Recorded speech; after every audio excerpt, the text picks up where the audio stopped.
Welcome to the Pro Cheerleading Podcast. This is the only podcast that gives you a raw and unfiltered perspective of what it's really like to be a professional cheerleader.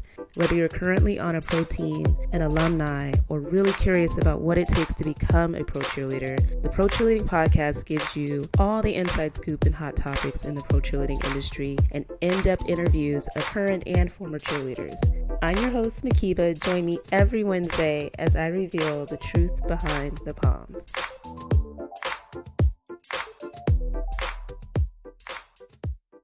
Hi, welcome to the Pro Cheerleading Podcast. This is Cheer Chat, and I'm going to talk you guys through this episode called Count Me Out. I hope you all had a wonderful Father's Day. I kind of put my daddy on blast. Hi, Daddy. I should tell the story in case people don't know, but my father is a diehard Raiders fan. Fine. He lives in Vegas. He's ecstatic that they're going to be out there. But it was my last year cheering for whatever reason. Maybe he just was thinking I was going to do this forever. I don't know. But it just hadn't worked out where he got up here for a game. And this was his time to come to a game.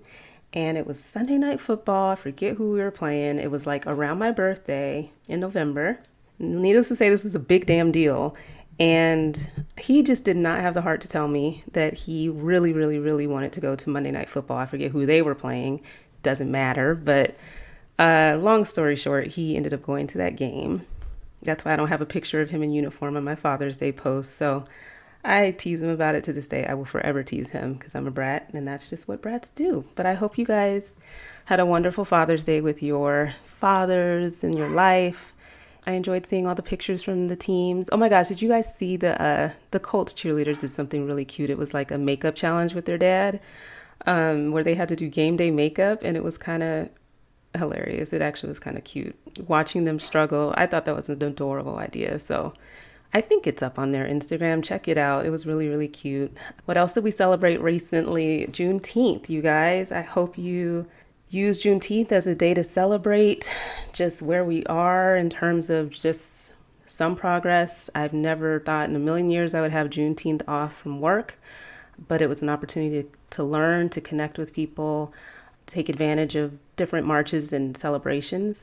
There were a lot of teams that posted. I tried to reshare them all in my story so that people can see that there's still an embrace in our industry about this movement, and it's not something that's going to die down. I told y'all it wouldn't. We'd still be talking about it. I mean, I think it was the Wizards that ended up going on a march in the DC area. One of the former Redskins cheerleaders choreographed this concept video that was so dope to Freedom. Hello, that was the name of, was that last week's episode?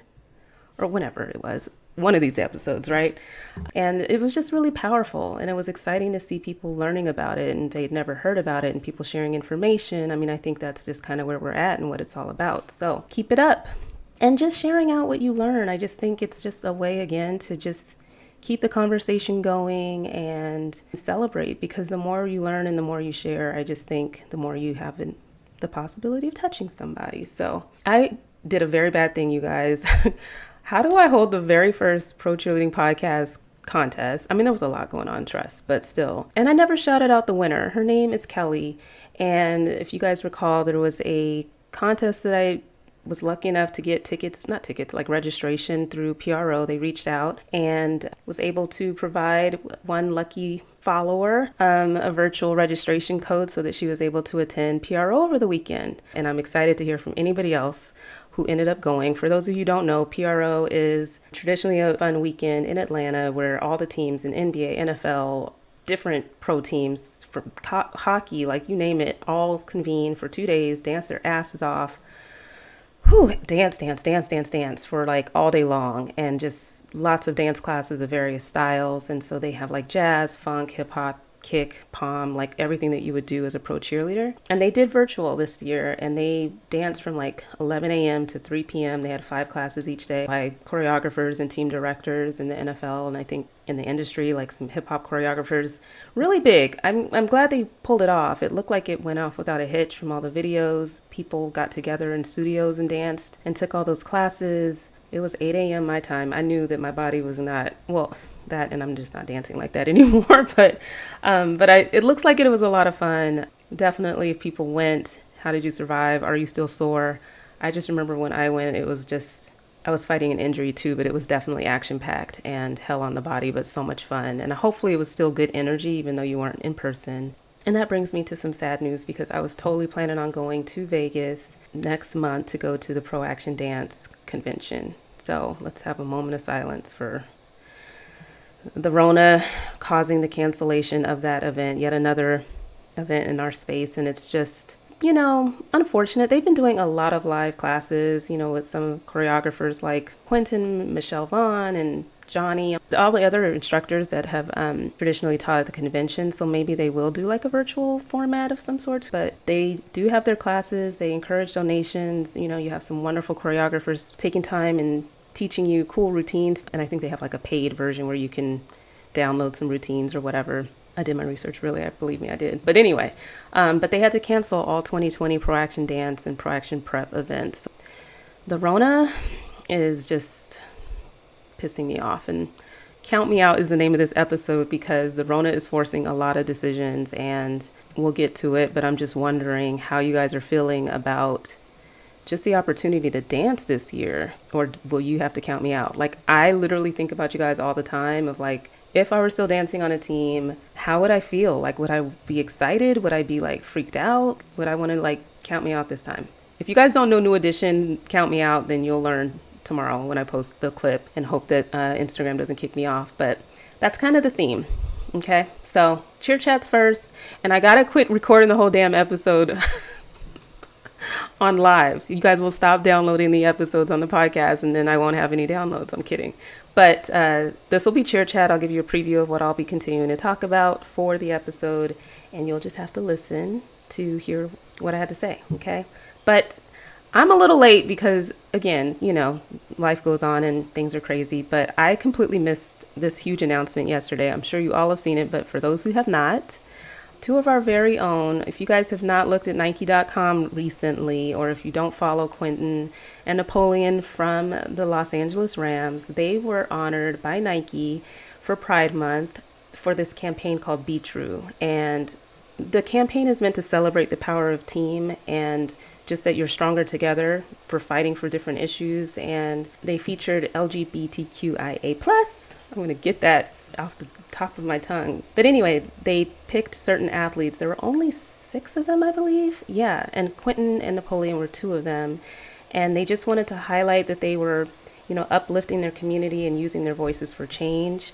And they highlighted that they were the first male cheerleaders at the Super Bowl. And I know people want to say Baltimore Ravens, but they were the first performers that are dancing alongside the women at the Super Bowl. But I wanted to share some of their quotes that were on the website. And you guys, it's just so cool. It's just like, has to be such an honor. But Napoleon said, "We are all here to express our shared passion.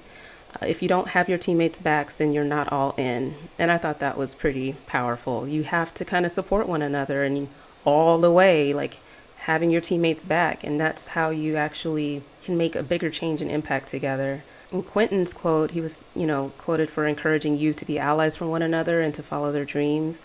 And he said, "Don't try to make other people feel comfortable. You weren't put on this earth to abide by somebody else's rules." So I thought that was just like, yes, just be true, be who you are, and be unapologetic about it. I just thought it was awesome. And Nike, they're actually going to be giving grants of $25,000 each to 20 different organizations that are advocating for the LGBTQIA+ community. And they also, which is super, super cool, have a Be True 2020 collection of merchandise. So they have an Air Force One and Air Max sneakers.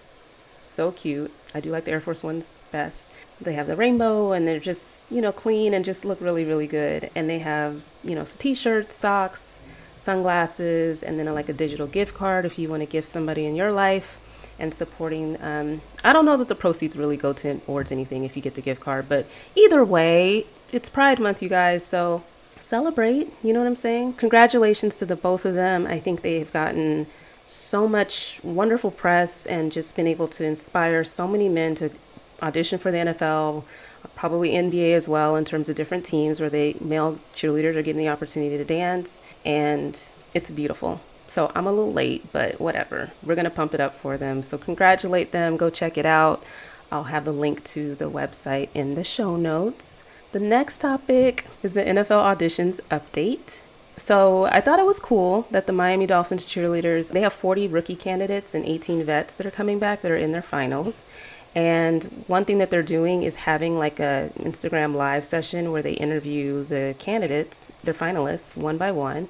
And, the fans get to ask questions. I thought it was a cool way to kind of bring us into their auditions process. It's, I believe, their director that's there and, kind of interviewing them on the spot. So what a way to show your personality and to kind of show that you can handle social media, right? I haven't been able to tune into all of them, but I think it's just a cool way, maybe something, people copy each other. So be prepared for that potentially. If you're still in the process, maybe that's something that other teams will adopt. Okay, the Seahawks are my team. I know and love the director. This is not to talk crap about anybody. It's just, I was struck by the timing of a decision that I posted about last week. The Seahawks were in their finals, and basically, I don't know the reasons, don't know the backstory. I'm not suggesting that it was just intentional or whatever. But, the bottom line is they were in the finals, and they basically decided that they were only going to be moving forward with the rest of the auditions process with their 2019 squad. So that just hit like right here. Like I posted, I'm so sorry to everybody who, they were in their finals and there was like a solo. Let's just be real. People have been preparing for this for a very long time. They're excited about the opportunity. They're working hard. They're eating right. They're doing all these things to be ready and to respect the process, right? To meet the requirements that are laid out of what the auditions process will be like. And so that includes, trying to plan your life and a potential relocation and just trying to stay, invested in the process. Meaning like if you're a finalist for the Seattle Seahawks, that you're probably not going to spread yourself too thin in different teams' auditions processes just because you kind of are having to put your eggs in one basket. Let's be real. Like you can't just be doing the most and doing a bunch of different auditions. I would imagine that would be frowned upon even at a certain point, but it was just really unfortunate timing. I know I reported earlier about the Jacksonville Jaguars that didn't hold auditions at all because they were planning to take back their prior year's squad. And I think at least they didn't, not even lead them on, but just like that was just a decision that was made at the outset. To have the decision come down so late is just, all I could say was not cool in the sense that like, I'd be pissed. I'm going to keep it real with you guys. Like this isn't about being pissed at anyone or blaming anyone. I'm sure there must be some reasons, but damn it. Like if I were in that process, I would be hella disappointed, frustrated, and just what the hell, man? And I've been hearing from different people that other teams are in the same boat of having to kind of quietly take back their veterans, whether they were mid-process or not, like where they basically knew that the whole finals thing in person probably wasn't going to pan out. And some that haven't announced that they were going to do any virtual auditions, I think that's kind of where they landed. Some we're still waiting for to make some sort of announcement. The bottom line is y'all have been in hella limbo, and it scares me to think that, people can just like change it all up last minute and like just yank the carpet from underneath you. It's just not right. It doesn't feel right. And I really feel bad for the people who are really excited about being part of the team, and hopefully they'll get to bypass some rounds. I don't know. I just feel for you. I had to talk about it just like I talk about anybody else. So, I love my Hawks. I love the organization. I know shit happens, but that was really shitty for the record. And it's probably Rona related. Let's be real. Who knows? The logistics of what they're going to have to do for this season in the NFL, for NBA. It's a complicated order. So I'm sure maybe it seems simpler to have people that are familiar enough with what's required to be on the field on game day, perhaps. But you're also counting out your rookies who have to be down for whatever. Like, if you're going to do this, you guys, this year, if you're not saying count me out for 2020, 2021 season, you're kind of buckling up for whatever. And maybe the rookies would have adjusted because they don't know any different, right? This is their first time on the team. They don't know what it's like. So it's just kind of unfortunate. But this episode is called Count Me Out because the Rona is having its impacts, and we have to figure out, like, it's not even figure it out. Like, if you're in it, you made a team, you're in the process, you're just devoted, it's a bunch of open questions and no information and you're just rolling with it, okay. But I'm going to just keep it real and just talk you through some current events and help you think about how this might apply to you, because I don't know what information you're getting. And I just have not had time to be on some like interviewing spree to see what directors would be willing to share with me whatever they do know.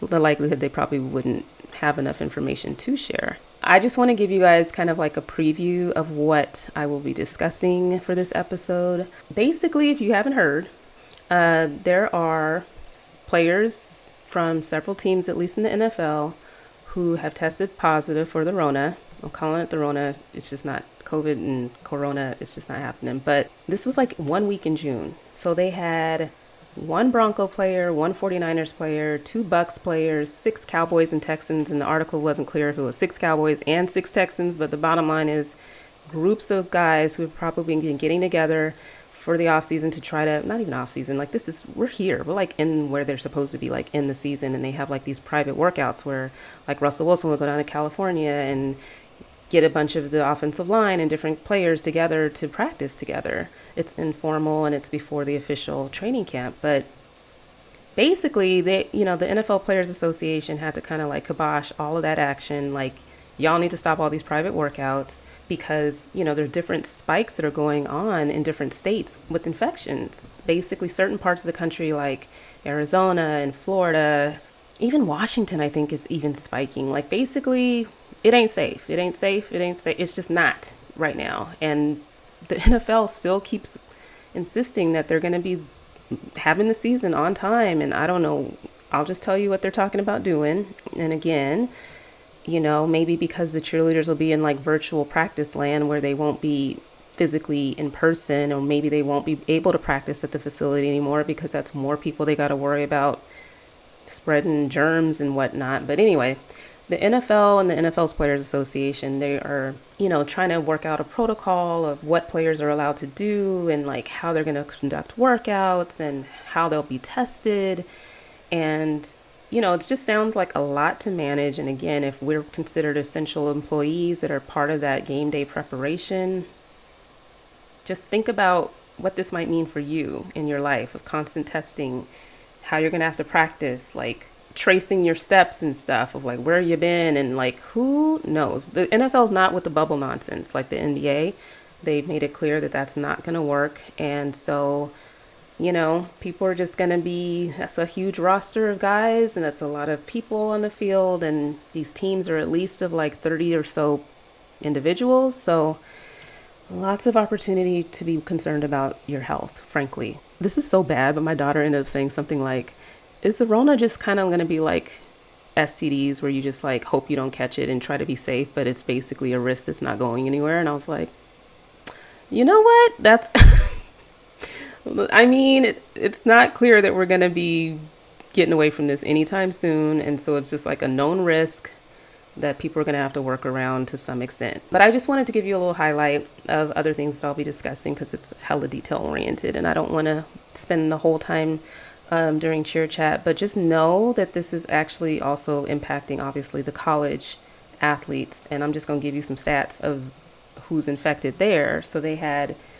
28 players from Clemson, 30 athletes from LSU, 8 from Alabama, 13 from Texas, 6 from Houston, 14 from Kansas State. So these are college football players who ended up getting called back to do some workouts, whether they were, it's not exactly like NFL, but like basically they were there for workouts. Okay. That's a lot of people for a roster of athletes. And these are unpaid, primarily Black college athletes. If you guys have seen some of the articles and the comments from people who just really flat out don't give a damn and are just like, make them play and, just basically wanting football that bad where they just don't even care about the risks that they're exposed to.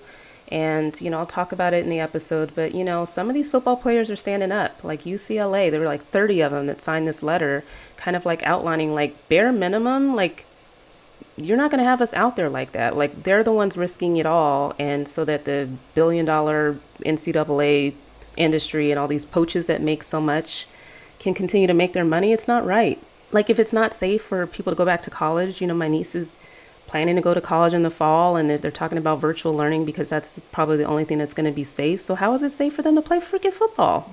Don't get it. Okay. But we'll talk about it. I was glad that they stood up because it's kind of like, you're not going to keep us in the dark on this, and we're just going to like rely on you to figure it all out, especially when you're just sending us out here so early on. But it's something to think about. And it starts obviously with kind of like the athletes that get the most attention, like, the college football players or the basketball players, but it's going to trickle down and it's going to affect you as dancers. I don't really talk about college dancers on this show very much, but we're all kind of like in this together. So think about how this affects you.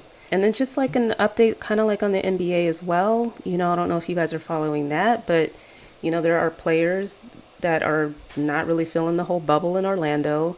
They have some crazy, crazy rules that they kind of have to follow to even be part of that bubble. And, there's risk of injury. There's risk of exposure to COVID. And then there are players, Steven Jackson that kind of was like very vocal about it, and some others as well that are speaking up that now's not really the time to focus on basketball, like sports. Like, we're in the middle of a pandemic. We've got, a human rights crisis here with Black Lives Matter. We have everybody's attention right now on the right thing. And like, when are we going to stop putting sports and money and fame and all of that over humanity? And if any players refuse to play on that basis, you get my utmost respect. I think it's a big decision. They're pushing for certain protections for the players that choose not to go, so that they're not, overly penalized. I think the college athletes want the same kind of protection as well. But I just want to kind of like open it up to you guys to kind of get your thoughts too, because at the end of the day, again, you all will be impacted by whatever is deemed, the safe way to proceed with the season. And they might make some big changes to what your experience is like as a pro cheerleader. Like, maybe you're not dancing on the field during the quarter breaks. Maybe you're doing the performance ahead of time and they're taping it and they're going to put you up on the jumbo screen instead of actually having you on the field. Maybe there's going to be less of you on the field at a time for a game. Maybe not everybody's going to cheer every single game. Who knows what they're going to do to kind of work around this issue, mitigate the amount of risk to exposure on game day. Again, there's also practices where you're going to have to still devote a good amount of your time to preparing for whatever the season's going to be like. But I call this episode Count Me Out because I know that I would be excited, but also just kind of like, is this the experience? Like, I would hate for anybody to have a really it's going to be like a sterilized, completely toned down, potentially not fans in the stands, like just a weird and different experience to be out there. And I'm not trying to tell people not to do it. It's just questions that I know I'd be asking myself. I'm definitely curious to understand what you guys think about. Are you worried? Is it that big of a deal to like just have this dream like right here, right now? Are you excited about the challenge of kind of like gambling around with your health, of, trying not to get sick? We still have like the regular old flu season, you guys, and, heading into the fall. Where when you're on a team, you trade germs. Like, somebody's sick, pretty much the whole damn squad's sick. Like, it's just, you're in tight quarters. It's not just the Rona that people are going to be, getting sick from in the next couple months. I'm worried. I think a lot. These are things that I question. And I would say for myself personally that knowing that the experience of game day is probably going to be very, very different. All the thrills that I get from cheering in front of people, having my family in the stands, except my daddy, of course, or whatever. But you know what I mean? Like, I think if all of that were to change significantly, all of that hard work is not going to have the same payoff and reward. You know what I mean? And interacting with fans, and as much as we're taking pictures and posing and having a lot of interaction, with the mask on, and maybe that's just the new world order and I need to get over it. But I just feel like it's going to significantly change and alter what your experience is like as pro cheerleaders. And I also just kind of want to point out, similar to what some of the considerations that NBA players are thinking about and whether this is the right time to play the sport. I just have, kind of been hearing from different people the impacts of the last few weeks on squads, like again, we had, the town hall with pro cheerleaders, and I haven't forgotten about like all of the concerns that were expressed. And I think, it's just really going to be interesting to see how the teams have each other's back or not, and how they move forward together, hopefully in light of everything that's going on with BLM. Because I think there's more division, you guys. I'd like to think we're all on the same page on this, and we're unfortunately not. And I just think that, being a part of these teams and not maybe having an opportunity to talk things out, it's really going to kind of impact. This issue isn't going anywhere. I think whether teams choose to ignore it or just not have it touch the cheerleaders, I just think it's really going to influence like how you'd feel about being a part of the team. Are people going to be kneeling more once the football season starts? Is this something that's going to like rock your core, where you just, from an ethical principle perspective, that you're just not feeling like you want to be associated with it? It's stuff to think about. I would be thinking about it. Again, a good number of teams have gotten behind the movement in some form or fashion. Not all of them, though. And one thing that I know I was a little, I won't say hesitant, but I wasn't sure from having the town hall and just plenty of sidebar conversations with people, how people really felt about me trying to use this platform to kind of create, not necessarily like the open letter to the NBA where I was like full on blast, like going hard in the paint and very unapologetically like going off because of, the stuff that happened a year ago and the way that women were treated when they disbanded these teams. It's up on my feed at some point if you want to go back and look. But just, I'm feeling very drawn to trying to summarize and present on behalf of the industry as a whole, just based on things that I've heard from people and like learnings from the episodes that I've had talking about it, how this impacts pro cheerleading. Like, I just feel like maybe team conversations are happening, but maybe there's just some benefit to having like me try to put it in words what I've been hearing from you. So it doesn't have the same tone as the open letter, frankly. It's more ideas or expectations of how you guys should be able to use your platform, what you'd like to see from teams in terms of that freedom to use your voice. And so I'm going to take a crack at it. Life has been a little crazy lately, but I am committed to trying to do that because I still think it needs to be done. So if you have any input, there have been so many people that have reached out. I've really learned from you guys what you're experiencing and what's important to you, and I'm going to just try to capture it. I think it's worth capturing. I think we can't just miss this opportunity to say something, and hopefully you guys are acting within your own right, within your team, finding ways to connect with one another and move forward and implement some changes. But our industry can use some changes. So I'm going to just try to articulate them. That's kind of a preview of Cheer Chat for this episode. I really do want to hear from you guys, though, of how you're feeling going into this. And obviously you're excited, and I'm excited for you. I'm also just, concerned because there is a little bit of like this stubborn vibe of we're going come hell or high water. We're going to play, we're going to have games. And I'm just seeing, it's not a consistent way and approach of trying to make sure that everybody is safe. And there's no right answer. I'm sure everybody's still trying to figure it out, but how are you guys really feeling about it? Like, are you conflicted? Are you in the dark? Do you have all the information that you need? Have you talked to your doctors about like what you can do, if anything? Like, do you have any expectations as to how you're going to engage and feel comfortable? Should you have an option of virtual practices so that if you aren't feeling comfortable, that you can participate that way? These are questions that I have.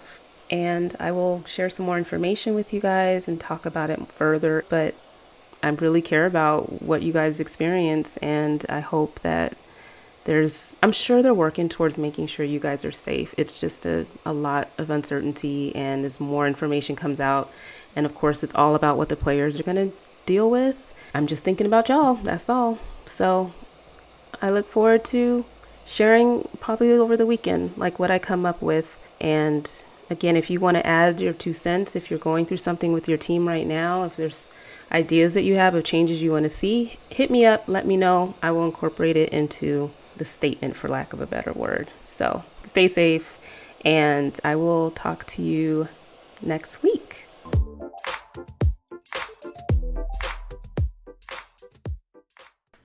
So I wanted to make sure that I gave you guys kind of a more in-depth rundown of some of the things that I mentioned in Cheer Chat about whether this is a season where you might want to say count me out, or kind of moving forward with all the challenges that are coming your way. And one thing that this is like the third week in a row maybe that I have neglected to talk about something that hit close to home, here in Seattle area, the University of Washington. They had a situation where 14 dancers that auditioned for the team for their cheerleading program, or it's their dance program, sorry, not their cheerleading program, but basically 2 of those 14 dancers were the only 2 women of color, and they weren't selected to return, after auditions.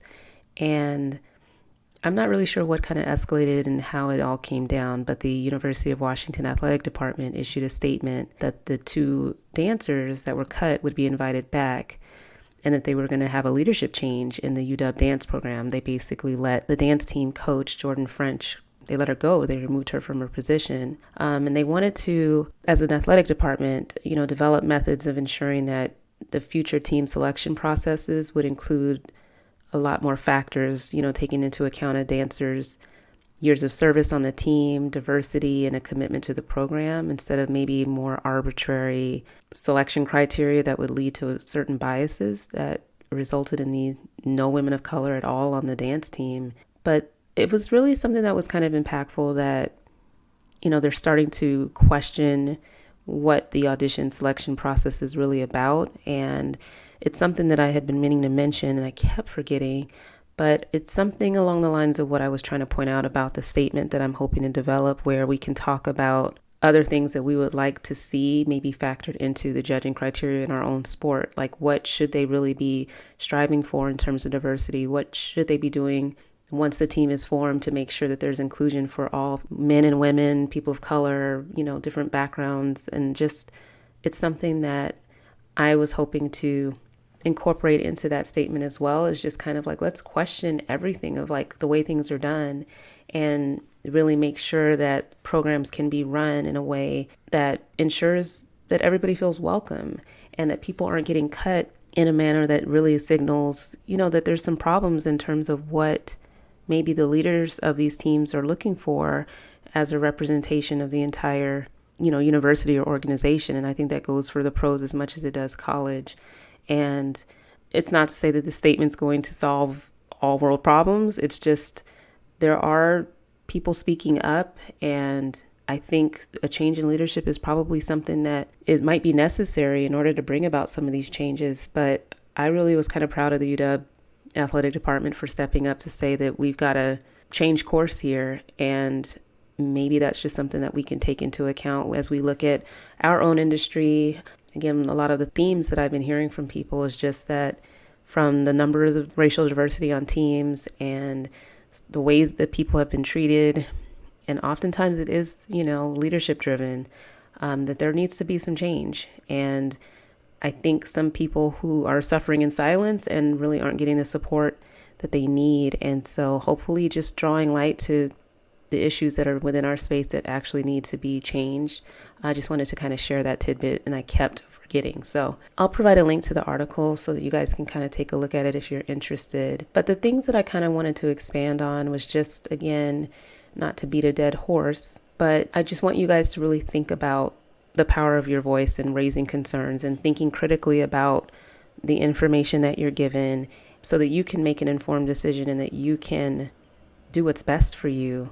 The one thing that I wanted to highlight in a little bit more detail was just, the UCLA football players. I wanted to read to you guys like a section of their letter that all 30 of them signed. Again, they were just kind of coming down on the university for failing to protect their health and their safety. And they demanded an independent health official to ensure that all the COVID-19 protocols are followed.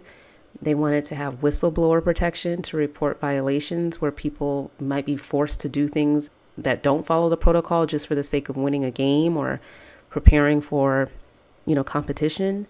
And they also wanted to push for the right for players to decide whether to attend sports events without fear of retaliation or loss of scholarships, which I think is a big deal, obviously, for college athletes. But just the fact that they got together and decided that this is not okay, that they had to speak up and make certain demands. Otherwise, they were just going to kind of accept whatever they decided is best for them. It's just not right to push them out there like that. So I wanted to kind of share what they put in this letter.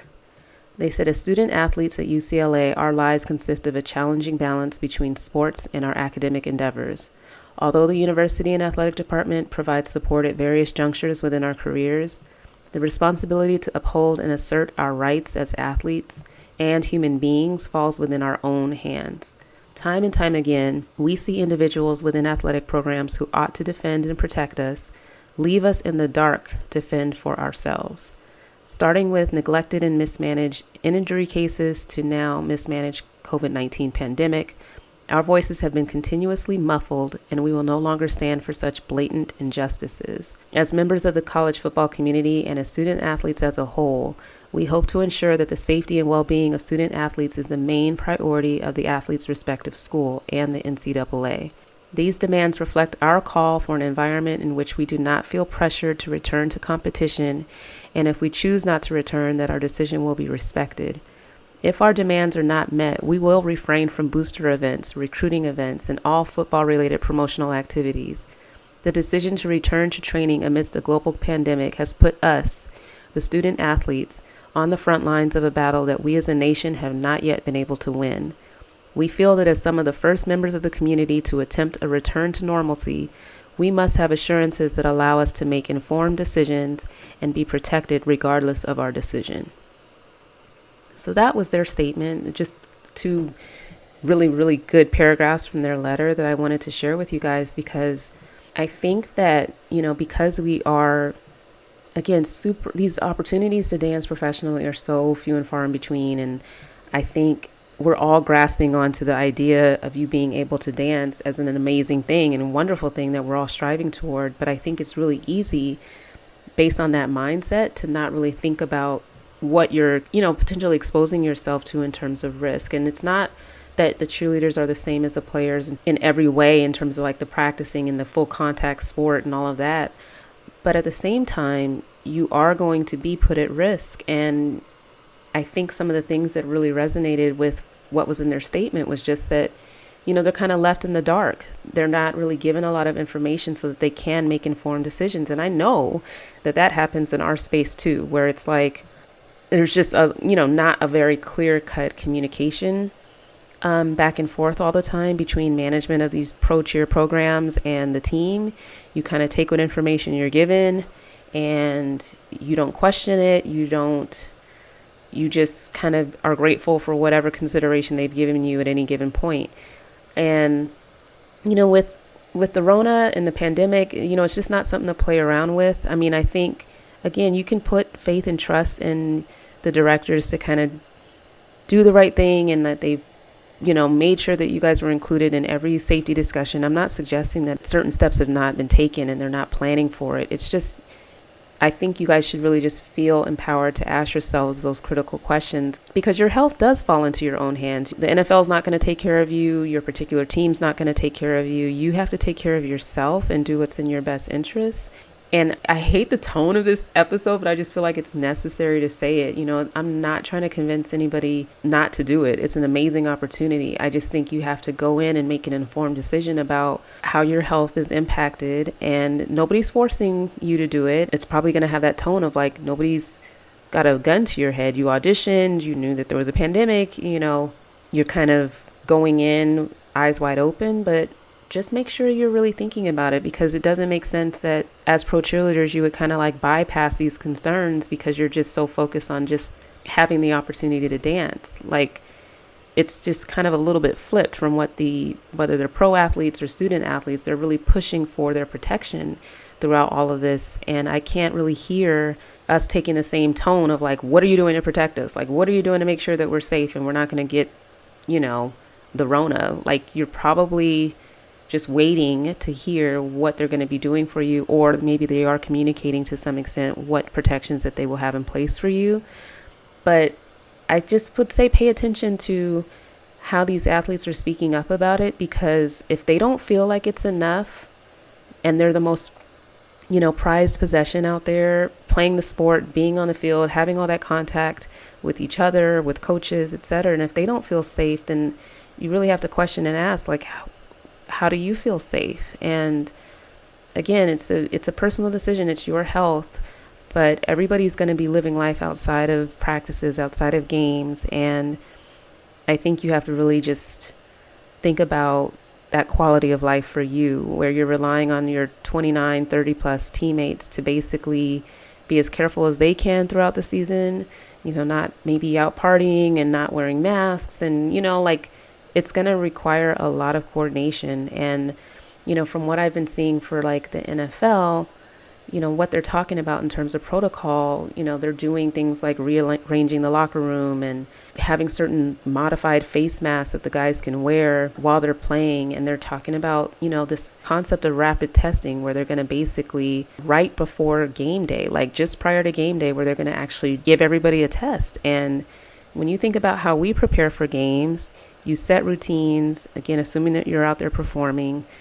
It's kind of like how weigh-ins used to be. We used to have our weigh-ins on Tuesday before a game, so we at least had one practice to kind of reset things if people didn't make weight. But if testing becomes a consistent part of how practices are run, if you're in person, and even, last minute right before the game, if you're going to actually take the field, if you have to be subjected to testing, just thinking about what that means, having to make last minute changes because maybe somebody tested positive, and it's not like you haven't been around that person. So it's not just, let's just yank them from the game so they're not out there potentially exposing other people. The thing is that the exposure would have already happened. So it's just a lot of up and down and risk associated with going into a season, knowing that you're excited as hell and you're super pumped about the opportunity, and you're kind of trusting that they're going to be doing everything that's in your best interest. But just don't be blind about it, because I think it's not the same thing. Nobody's pushing, the cheerleaders out there like they're trying to push these student athletes out there.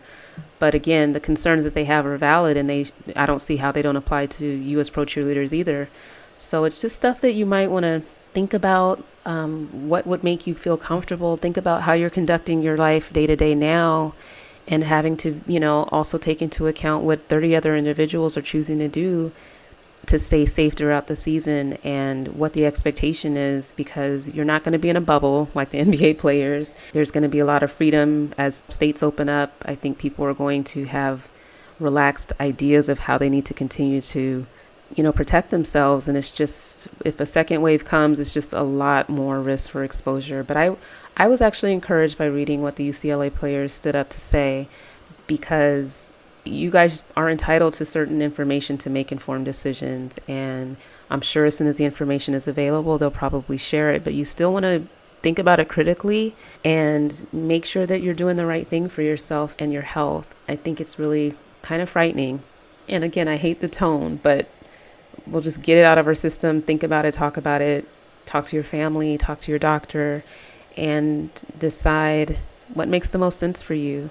On a more positive note, though, I think if you are part of these teams already, if you're, a veteran that's returning, having a very positive can-do attitude is obviously paramount to being able to enjoy a season with this much uncertainty going on in the middle of a pandemic. Making smart choices and doing what you can to kind of ensure your health and safety and those around you, so that you can be out there in the community, or whether it's virtual or not. Like, there are some teams that are even just doing a virtual summer camp to try to reach out to their junior cheerleaders and make sure that they are still making an effort, working with restrictions to connect with people. And I think there's still a lot of opportunities for an amazing season, and just rolling with the punches. But I think you kind of want to have the right mindset going into it, so that you're not as Debbie Downer as I feel right now, but just kind of, really just focusing and highlighting those positives, because I think there will definitely be enough challenges where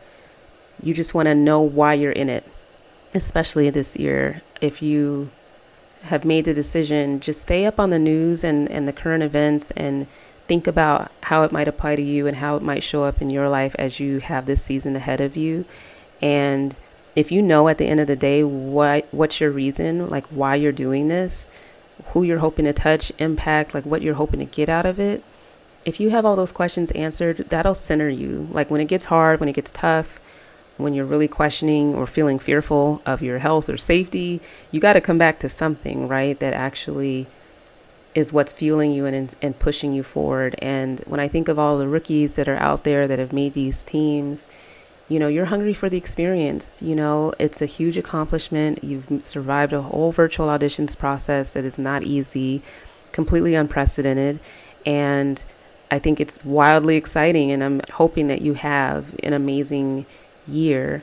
I just think for veterans, especially maybe because you have, the comparison of what it really would normally be like, to really, ask yourself those questions of, do you have, especially if you're in a leadership position as a captain, do you have the right mindset so that you have a center to come back to when it gets hard, and having to kind of step up with the right attitude and mindset to kind of influence other people to do the right thing. I could see, people just being upset that people are out there kicking it and not being careful, or, and you kind of have to have the right idea of teamwork to have each other's backs and to demonstrate through leadership what that's going to look like, especially throughout the season, especially when things are changing last minute and a whole lot of stress surrounding it. So I wanted to do this episode just so that I could share the information with you guys. Again, wanting you to think about what you're getting into and think about the amount of information that you receive, and really make sure you're asking yourself the right questions of, is this enough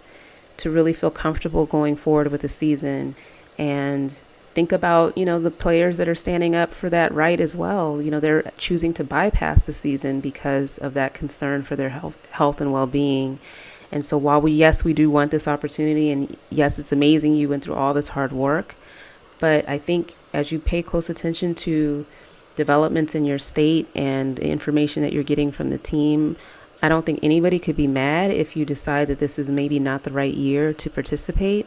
The decision might be made for you at some point. Who knows? We don't know what the future holds. I just want to kind of just throw the conversation out there for you guys to think about what this means for you. The more you can kind of like have your mind right going into it, and again, that center of what you're coming back to know what your line is of when you don't feel comfortable anymore or don't feel safe, and just really honor that so that you're not just kind of going along with the okie doke and program and really not doing what's in your best interest.